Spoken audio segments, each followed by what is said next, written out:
Hey, I'm Ron Drotos from keyboardimprov.com, and welcome to the 8th in our series of piano myths that we're looking at and finding some of the truth behind it, but how to get beyond these myths that hold so many of us back.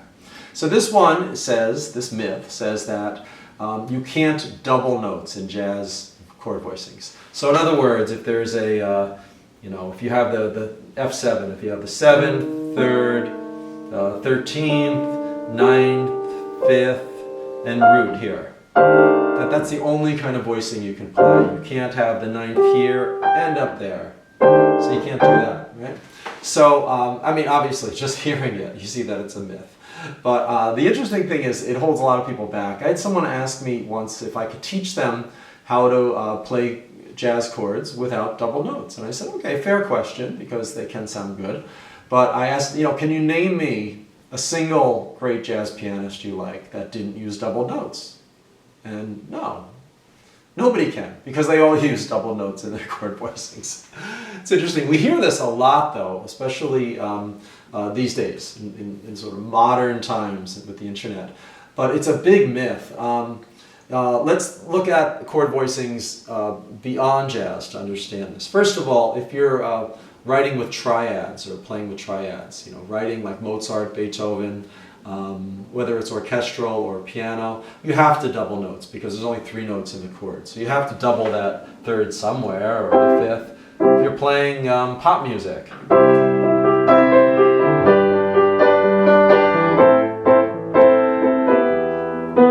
doubling notes and the same note in the different octaves. You have to do it. It actually contributes to a nice full sound. It would sound very thin if we didn't. So why do people come up with this idea that you can't double notes in jazz? It's interesting. I think one of the reasons is maybe sometimes beginners double notes but then don't add some of the other ones that they could. So they hear, oh well, instead of doubling that third of the chord, play a second instead, because you're just sort of learning, and it's just maybe a shortcut to coming up with colorful chord voicings. Okay, well, I'll play this, and oh, don't double that because I can do this instead, and it'll be very rich. Well, again, there's some truth in that, right? But it holds us back, and especially because it's a myth, And if you look at some transcriptions, say of Bill Evans comping behind somebody or whatever. Sometimes he doesn't double notes, but then other times he's doubling them all the time. If I tried to follow this, quote, rule or this myth that I can't double notes, I wouldn't play some of my favorite voicings, like this. I love that. Or this one.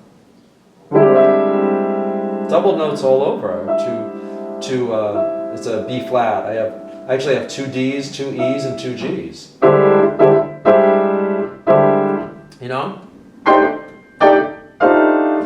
It's funny, a lot of times when I'm doing two-handed comping, I'll play a full rootless voicing with 4 notes in my left hand. I won't just play the 3rd and the 7th, I'll play the full. So that lets my right hand do anything I want. I can respond to the vocalist or the sax player, whoever's the solo instrument at the time.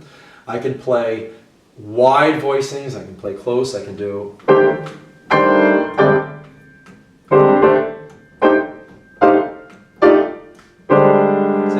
very flexible type of comping, and by playing all the 4 notes in the basic rootless voicing in my left hand, it guarantees that I have all the notes I want in there, the crucial notes, and I don't have to and a nice rich sound. So I could only just play 2 notes in the right hand, or I could play something fuller. It's not dependent. One hand's not dependent on the other, so I have everything covered in the left, and the right hand is really free to do everything. And for years, I'd play like that because it just felt so right on gigs. And then, but I'd sort of feel in the back of my mind, oh, well, all the textbooks tell me not to really do that. Don't play full in the left hand. Play just the 2 notes or whatever. And I was looking at some transcriptions of Chick Corea comping, and I realized he often does the same thing I was doing. And I think it's for that same reason. You want that flexibility. Not saying it's the only way to do it, right? Other times I'll just play the 3rd and 7th in the left hand. I'll often add 1 note to that. I like 3-note left hand chord voicings. But the idea is that these myths that you you can't double voicings. It holds us back because it doesn't let us explore the full palette of sound that everybody else has been exploring. So explore your chords and don't let this hold you back. Sometimes, you know, the intervals mean more sometimes. If it's an F7, sometimes I'll play like A, then D and E flat in my left hand. Because I like that second in there. And I also want the A, it's the third. And in the right hand, say I'll play something with fourths. And it could be G, C, F, which results in no double notes. But it could be up a step. A, D, G, which has 2 double notes. See, it all depends which one I want on top. If I want fourths in the right hand and G's on top, I have to double notes because that's what's going to happen with that left hand. But if I want the F on top, it doesn't have double notes. If I add a G in the left hand and I do the fourths, if I hear that fourth again and I hear C on top, it's going to have 2 double notes, the D and the G. So it all depends on your own concept. These myths can help us sometimes, especially if maybe you're doubling too many notes and you're not using color tones. Sort of experiment with not doubling so much, but don't eliminate them entirely because they're great and everybody's used them. Okay? So good luck with your jazz piano playing. If you're interested, I have some links for some fun stuff that'll help you with your playing. If you help you just relax, play with more joy, less stress. We want to enjoy our playing, and these myths hold us from doing so. They hold us back. Take care. Good luck with your playing.